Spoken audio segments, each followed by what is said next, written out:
इति पिसो भगवारहं सम्मा सम्बुद्धो विद्याचरणसम्पन्नो सुगतो लोकविदो अनुत्तरो पुरुषधम्मसारथि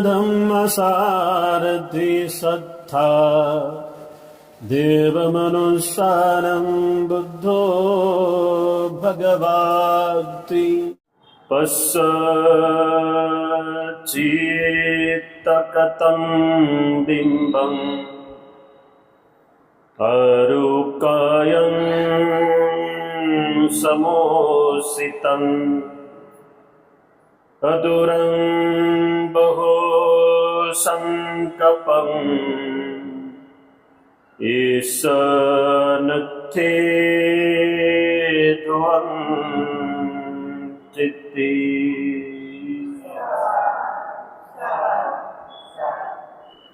सायंकाळच्या धम्मसंस्काराप्रसंगी उपस्थित आपण सर्व श्रद्धावान उपासक उपासिका आपल्या सर्वांप्रती अनंत अनंत मंगल मैत्री व्यक्त करीत आहोत। धम्मोदय द राइज ऑफ धम्मा या आपल्या यूट्यूब चॅनलला बघणाऱ्या सर्व दर्शकांसाठी सुद्धा अनंत अनंत मंगल मैत्री व्यक्त करीत आहोत। अनित्य शरीराचे मर्म जाणा या आशयाने तथागत सम्यक संबुद्धाने दिलेला हा आजचा उपदेश आहे। धम्मपदातील 147 क्रमांकाची ही गाथा आहे। आपण धम्मपदातला वर्ग 11वा सुरू केलेला आहे, ज्या वर्गाचं नाव आहे जरा वर्ग, आणि या जरा वर्गातील गाथा क्रमांक 2 एकंदरीत धम्मपदातील गाथा क्रमांक 147 ही गाथा, आणि या गाथेला स्पष्ट करण्यासाठी तथागत सम्यक संबुद्धांच्या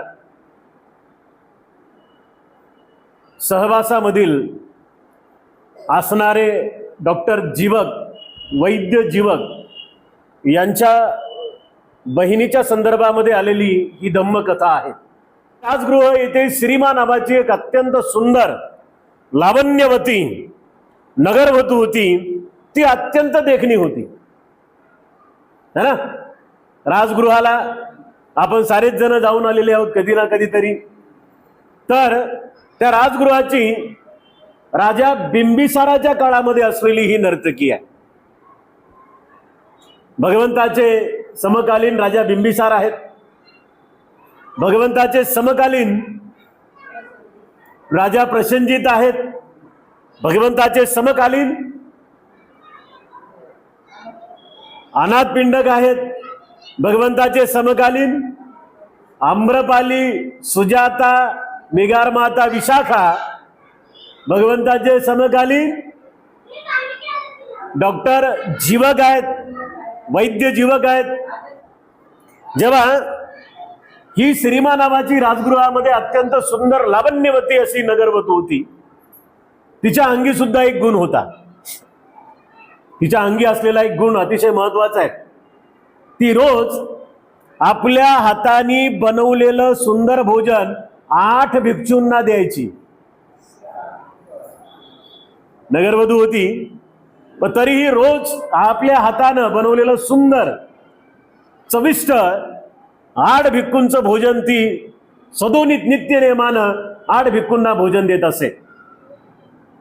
आणि जेव्हा भोजन वाढण्यासाठी ती येत असे, जरी 8 भिक्षू तिच्या दारापुढे उभे आहेत, पण जेव्हा ती भोजन वाढायला येत असे तेव्हा आजूबाजूचे सगळे तरुण मोठ्या संख्येने तिला बघण्यासाठी गर्दी करत असत।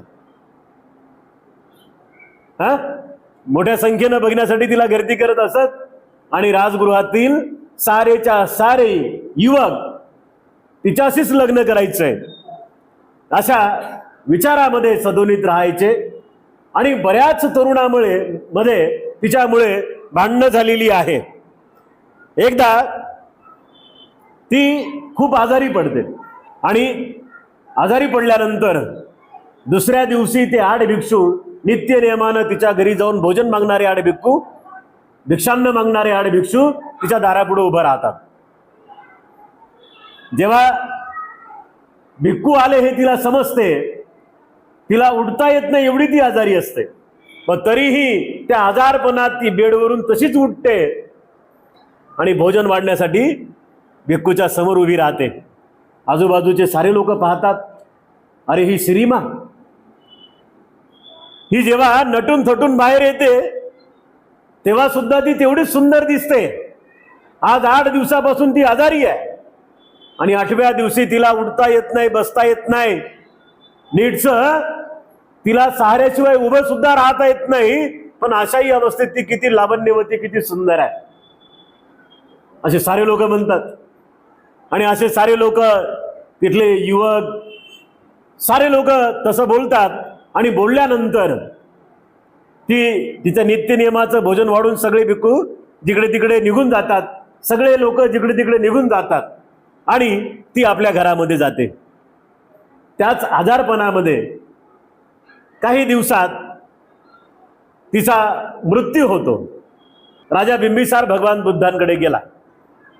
भगवान बुद्धाला जाऊन सांगितलं की भगवान, आपल्या राज्यामध्ये असलेला वैद्य जीवक याची बहीण श्रीमा, नगरवधू श्रीमा, हिचा मृत्यू झालेला आहे आणि मृत्यू झाल्यामुळे आपण आपल्या भिक्खू संघाला तिच्या अंत्यसंस्कारासाठी पाठवा. भगवान म्हणाले, राजन, मी माझ्या भिक्खू संघा समवेत तिच्या अंत्यसंस्कारासाठी स्वतः येतो. भगवंतानी राजा बिंबिसाराला सांगितलं, राजन, एक काम करा, आम्ही श्रीमाच्या अंत्यसंस्कारासाठी येण्यासाठी तयार आहोत. आम्ही आमच्या भिक्खू संघाला सुद्धा श्रीमाच्या अंत्यसंस्कारासाठी आणतोय. एक काम करा, राजगृहाच्या स्मशानभूमीमध्ये उंचच्या उंच असं आसन ठेवा. राजगृहाच्या स्मशानभूमीमध्ये उंचच्या उंच असं आसन ठेवा आणि त्या आसनावरती या श्रीमाच्या देहाला नेऊन ठेवा. आणि लक्षात असू द्या, गिधाड पक्षी किंवा इतर कुठल्याही पक्षांनी तिच्या शरीराचे लचके तोडले नाही पाहिजे, याची मात्र काळजी घ्या. राजालाही लक्षात आलं की भगवंत राजगृहाच्या स्मशानभूमीत आज अनित्याचा प्रयोग करणार आहेत. येते लक्षात, भगवंत आज काहीतरी दुःख, अनित्य, अनात्म शरीर याविषयी काहीतरी लोकांना सांगणार आहेत. भगवंतानी सांगितलं की उंचच्या उंच आसन करा, त्या आसनावरती श्रीमाच्या देहाला नेऊन ठेवा, पण काळजी घ्या की इतर चीट पाखरू, गिधाड पक्षी किंवा इतर पक्षाच्या वतीनं तिच्या देहाचे लचके कोणी तोडू नये किंवा तिच्या देहाला कोणी शिवू नये, याची मात्र खबरदारी घ्या. राजानं तसंच केलं. राजानं उंचच्या उंच आसन ठेवलं आणि त्याच्यावर नेऊन श्रीमाचा देह ठेवला. आजूबाजूला सगळे त्याचे रक्षक उभे केले आणि सांगितलं त्यांना की भगवंत येईपर्यंत याची काळजी घ्यायची. पुन्हा राजन सायंकाळी भगवंताकडे गेला. भगवंताला जाऊन म्हणाला की भगवान, आपण सांगितलं त्या पद्धतीनं सगळी व्यवस्था केलेली आहे. भगवंत म्हणाले, आणखी 3 दिवस तसंच ठेवा. भगवंत काय म्हणाले, आणखी 3 दिवस तसंच ठेवा, पण संपूर्ण राज्यामध्ये खबर पसरवा की येणाऱ्या 3 दिवसानंतर श्रीमाचा अंत्यसंस्कार आहे आणि त्या श्रीमाच्या अंत्यसंस्कारासाठी मी राजा बिंबिसार,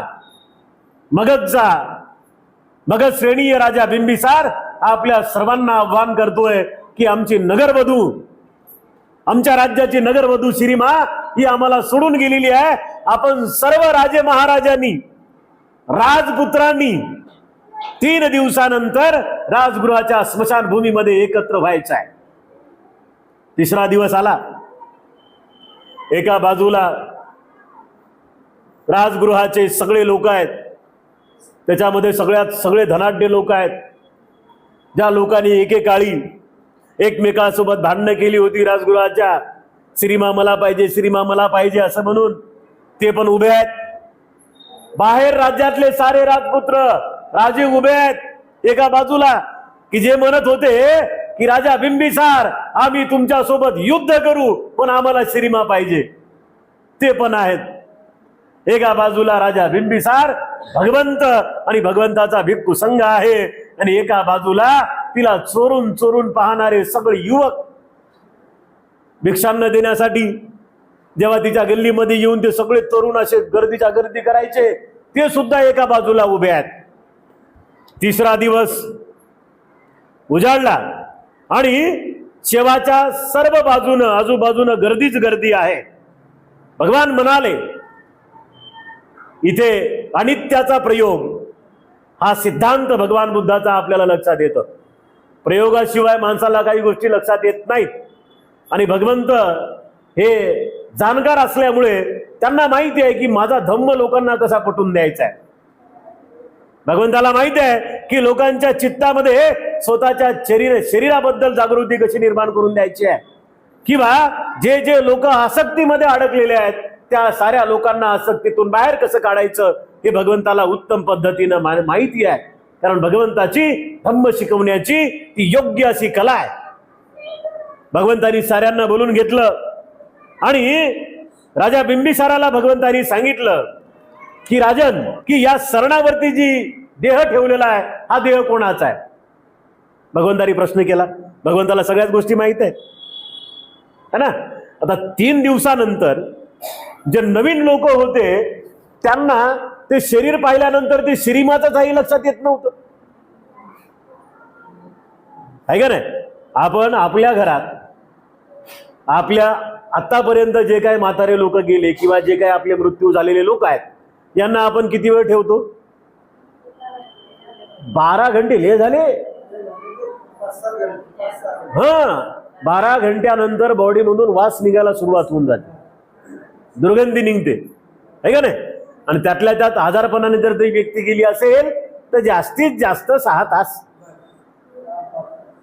आणि मोठ्यातला मोठा आजार झाला असेल तर बायपास तिकडून तिकडच टुई टुई टुई टुई अँब्युलन्स डायरेक्ट घरी येत नाही, तिकडून स्मशानभूमी काम तमाम.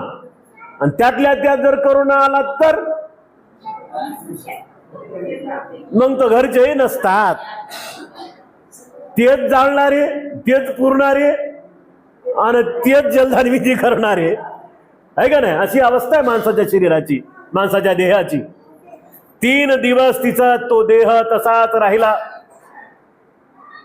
आता भगवंतानी सांगितलं होतं की तिच्या देहावरती अत्तर मारायचं नाही, तिच्या देहाला फुलांनी सजवायचं नाही, फक्त इतर कुठले पक्षी येऊन त्याला तोडणार नाहीत किंवा जीवजंतू जाऊन त्याचे लचके तोडणार नाहीत त्या देहाचे, याची मात्र काळजी घ्या.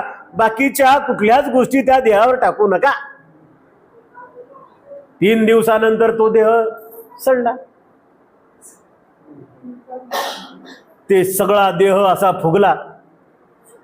श्रीमाता देह एकेकाळी लावण्यवती, जिच्यासाठी युद्धाची परिस्थिती तयार झाली होती अशी श्रीमा 3 दिवस त्या उंच आसनावरती ठेवल्या गेलेली होती. 3 दिवसात झाली अवस्था अशी की आजूबाजूला तिच्या शरीराची दुर्गंधी निघू लागली, है ना. 3 दिवसात तिचे डोळे खोल गेले. 3 दिवसात असे गुबगुबीत असलेले तिचे गाल 3 दिवसात आतमध्ये गेले. अतिशय सुंदर लावण्यवती दिसणारा तिचा चेहरा लोकांना पाहावेसा वाटेना. आणि म्हणून भगवंतानी असं विचारलं राजा बिंबिसाराला, राजन राजन, या चितेवर असलेला देह कोणाचा आहे. राजानं उत्तर दिलं, भगवान आपल्या राज्यातला वैद्य जीवक यांची ही श्रीमा नावाची बहीण आहे. भगवंताने सांगितलं पुढे राजाला की राजन, आता एक करा, आपल्या दवंडीवानास सांगा, ज्याला कुणाला श्रीमाचा देह पाहिजे आहे, ज्याला कुणाला श्रीमाचा देह पाहिजे आहे, त्यांनी 1000 सुवर्ण मुद्रा द्यायच्या आहेत आणि श्रीमाचा देह घेऊन जायचा आहे. तर तुम्ही सांगा, देहाला कोणी हात लावल का त्या? है ना? फिरला तो, सगळीकडे फिरला, सगळे लोक ऐकू लागले आणि दवंडीवान ज्याच्याजवळ जायचा लोक रुमाल काढायचे, नाकाला लावायचे, जाय तिकडच, आम्हाला नको सांगू. लोकांना नवल वाटायचं ना. पूर्ण ठिकाणी फिरलाय तो दवंडीवान. ज्याला ज्याला श्रीमाचा देह पाहिजे त्यांनी 1000 सुवर्ण काश्यार्पण मुद्रा द्या आणि श्रीमाचा देह घेऊन जा. कोणी तयार होईना. पुन्हा भगवंत म्हणाले 1000 सोडा, 500 करा. 500 सोडा, 250 द्या. 250 सोडा, 125 द्या. 125 सोडा, 100 तरी द्या. 100 सोडा, 25 द्या. असं म्हणता म्हणता दमडीवर आला कार्यक्रम.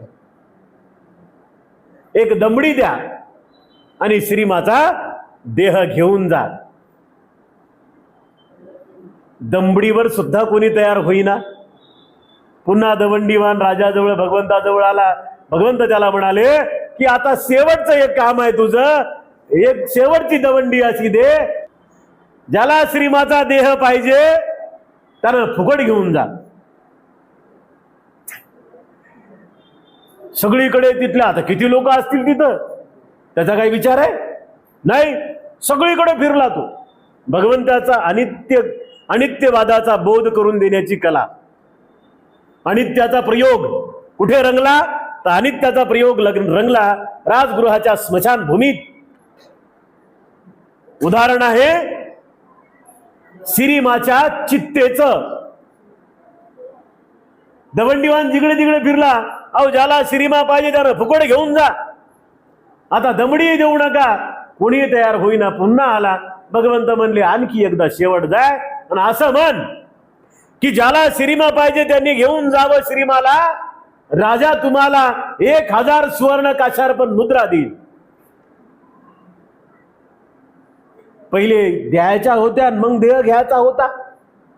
आता देह घ्यायचा आहे आणि राजाच सुवर्ण मुद्रा देणार. येईल का कोणी? दवंडीवान सगळीकडे फिरला, कोणी तयार होईना. आणि तेव्हा तथागत सम्यक संबुद्धांनी तिथे असलेल्या सर्वांना या धम्मगाथेचा उपदेश दिलेला आहे.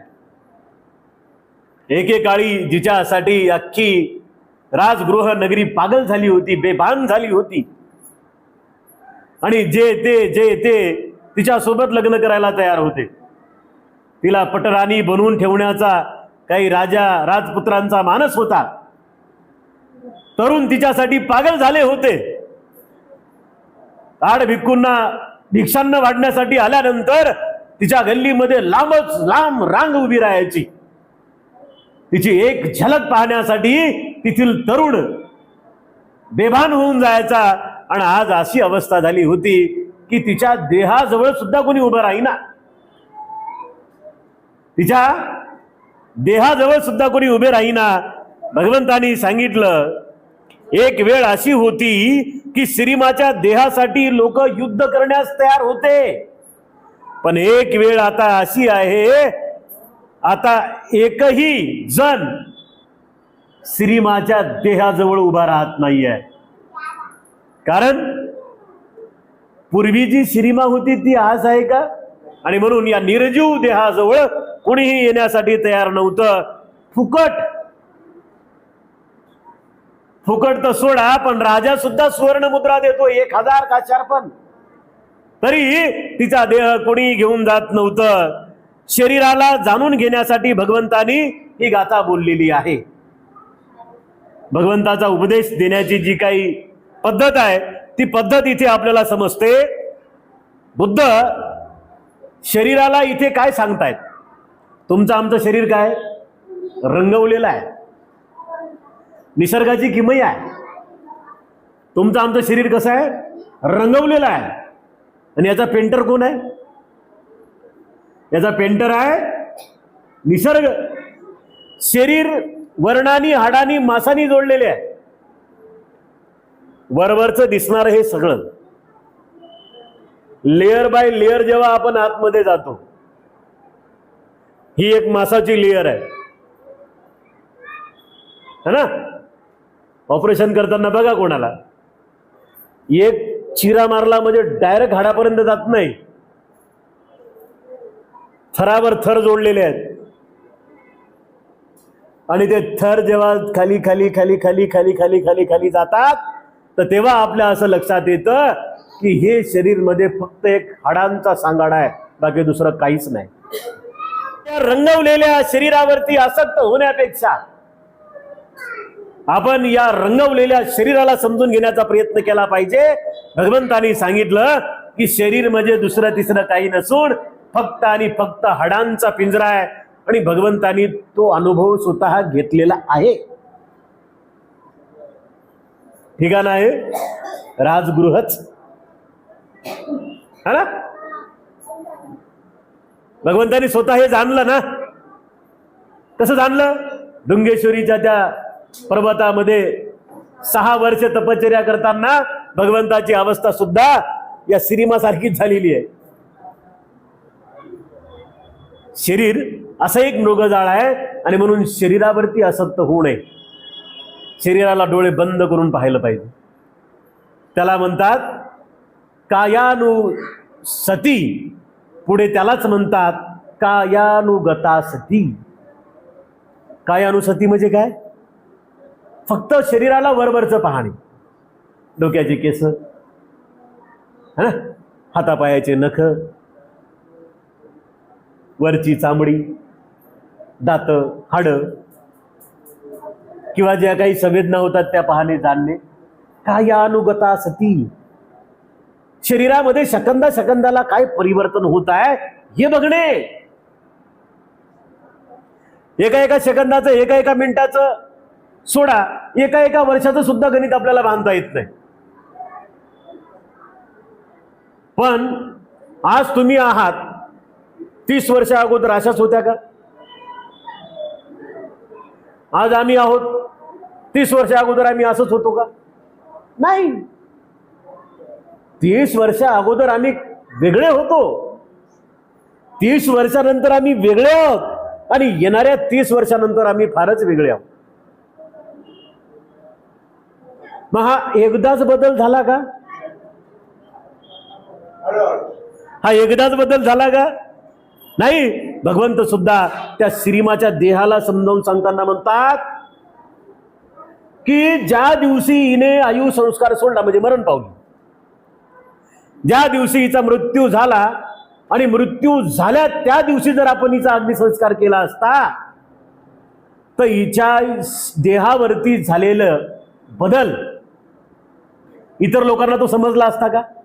भगवंतानी तिथे असलेल्या त्या शरीराच्या अवतीभोवती असलेल्या साऱ्या उपासक उपासिकांना, साऱ्या भिक्खूंना, साऱ्या राजे महाराजे राजपुत्रांना या अनित्य बोधाचा प्रयोग समजून सांगितला. आणि भगवंत म्हणाले की शेवटी शरीर तुमचं असो वा आमचं, एक ना एक दिवस या शरीराला सोडून जावंच लागणार आहे. शरीर काय आहे तर केवळ भ्रामक कल्पना आहे. बुद्धाचा खरा आणि त्याचा बोध ना या तरुण मुलामुलींसाठी आहे, जे स्वतःपेक्षा इतरांना महत्व देत नाहीत, अशा लोकांसाठी बुद्धाचा हा आणि त्याचा बोध आहे. ज्यांनी स्वतः भोवतीच असा एक भ्रामक जाळं तयार केलेलं आहे. मी आणि मी, मी आणि मी, मी आणि मी, मी कशाला आरशात पाहू ग, अगं मीच माझ्या रूपाची राणी ग. आणि रूपाची राणी 3 दिवसापासून चरणावर आहे. रूपाची राणी घेतलं का तिला? दमडी ते कोणी घेतलं नाही. राजा म्हणे मी 1000 सुवर्ण मुद्रा देतो काचार, पण तुम्ही घेऊन जा. बाबा बाबा म्हणे नको, तू ही श्रीमा तुझ्याजवळ ठेव, जाऊन टाक, नाही तर पुरून टाक, आम्हाला नको देऊ. असा हा देह आहे की जे लोक शरीरावर आसक्त होतात. इथं अजिबात वयाचं बंधन नाही. आरशात पाहिल्या पाहिल्या स्वतःबद्दल माणसाला प्रेम तयार होते. व्यक्ती कसाही असो, आणि स्वतःने स्वतःवर प्रेम केलंच पाहिजे, हा बुद्धाचा सिद्धांत आहे. आसक्त होऊ नये. आसक्ती आणि करुणा ह्या दोन वेगवेगळ्या प्रकारच्या बाजू आहेत. करुणा ही काळजी घ्यायला सांगते आणि आसक्ती माणसाला नष्ट करून सोडते. आसक्ती बंधन आहे आणि करुणा मुक्त संचार आहे. आसक्ती चित्ताचं बंधन आहे आणि करुणा मुक्त संचार आहे. आणि म्हणून भगवंताची ती महान अशी करुणेची विद्या आम्ही शिकलं पाहिजे. भगवंताने तिथे सगळ्या लोकांना सांगितलं, दिसते तसं नसते.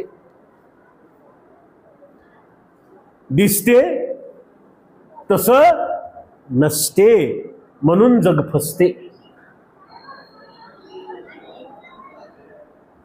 तुम्ही चालणारी फिरणारी सिनेमा पाहिली, तुम्ही नटणारी थटणारी सिनेमा पाहिली, पण आज 3 दिवसापासून मृत्युमुखी पडलेली ही सिनेमा बघा. तेव्हा तिथे जमलेल्या सर्व उपासक उपासिकांना, राजे महाराजे, राजपुत्र, भिक्खू भिक्खुनी, विशेषतः राजगृहातील युवक यांना धम्मदेशना देत असताना आणि त्याचा त्या सर्वांना बोध करून देत असताना तथागत सम्यक संबुद्धांनी ही धम्मपदातील अतिशय महत्वाची, अत्यंत उपयुक्त अशी धम्मपद गाथा क्रमांक 147 चा उपदेश दिलेला आहे.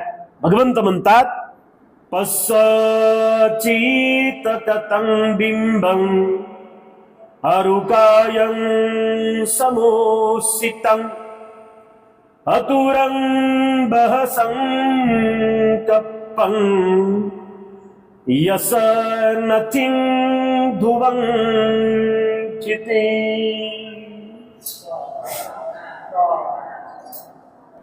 पहा, विचित्र शरीर पहा. या गाथेचा अर्थ पहा, हे विचित्र शरीर जे वर्णांनी युक्त आणि अनेक हाडांच्या साह्याने हे बनलेले आहे, अनेक संकल्प विकल्पांनी भरलेले आहे, त्याची स्थिती फारच अनित्य आहे. त्याची स्थिती निश्चित नाही. शरीर कसं आहे? हाडा मासांचा सापळा आहे, घाणीचं माहेर घर आहे आणि एक ना एक दिवस आणि त्यात मिसळणार आहे. या शरीराला बघत असताना, या शरीराला जाणत असताना, या शरीराचं बारीक निरीक्षण करत असताना भगवंताचा हा अनित्याचा बोध आपण लक्षात घेतला पाहिजे. या धम्मकथेचा हाच एकमेव अर्थ आहे. आणि उर्वरित असलेल्या वर्षावासातील पावन पवित्र दिवशी जे काही आपण वर्षावास धम्मपर्व 2026 मध्ये जे आपण उपासक उपासिकांचे साधना शिबिर राबवतोय, तर या पुढील होणाऱ्या साधना शिबिरांमध्ये आपण शरीरावरती बारीक काम करावं. आणि म्हणून आजारापासून वाचण्यासाठी, सदोनित निरोगी जीवन जगण्यासाठी उतरत्या वयात, खास करून उतरत्या वयात आम्ही या साधनेचा सराव केला पाहिजे. ज्या साधनेला भगवान बुद्धांनी म्हटलेलं आहे, कायानुपස්සना आणि कायानुगता सती. तर हाच तथागत सम्यक संबुद्धांचा आजचा मौल्यवान उपदेश आहे. या सगळ्या धम्म उपदेशाने आपल्या सर्वांचं जय मंगल कल्याण हो, आपल्या सर्वांचे दुःख नाहीसे हो, अशी आपल्या सर्वांप्रती अनित्याचा बोध करून देत असताना उदात्त मंगल मैत्रीची भावना व्यक्त करीत आहोत. आपल्या सर्वांचं मंगल हो.